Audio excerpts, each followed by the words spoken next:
બનાસકાંઠાના છાપાથી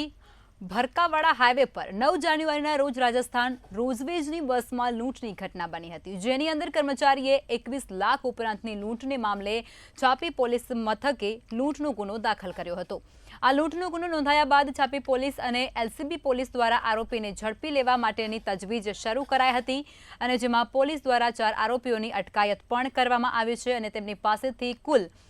5.88 લાખની કિંમતનું 120 ગ્રામ સોનું અને એક ગાડી મળી અને 16.38 લાખનો મુદ્દામાલ કબજે કરવામાં આવ્યો છે અને આરોપીઓના રિમાન્ડની તજવીજ પણ હાથ ધરવામાં આવી હતી।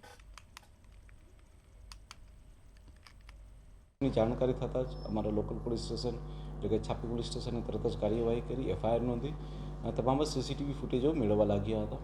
આની અંદર ત્યારબાદ એલસીબીની ટીમને બી જોડવામાં આવી હતી અને ડીઆર ગઢવી અને એસજે પરમારની ટીમ તથા પીએસઆઈ એસબી રાજગુર આ લોકો અલગ અલગ ટીમો બનાવીને આશરે 500થી વધારે સીસીટીવી ફૂટેજોને ચેક કર્યા, જેની અંદરથી અમને એક શંકાસ્પદ ક્રેટા ગાડી લાગી હતી।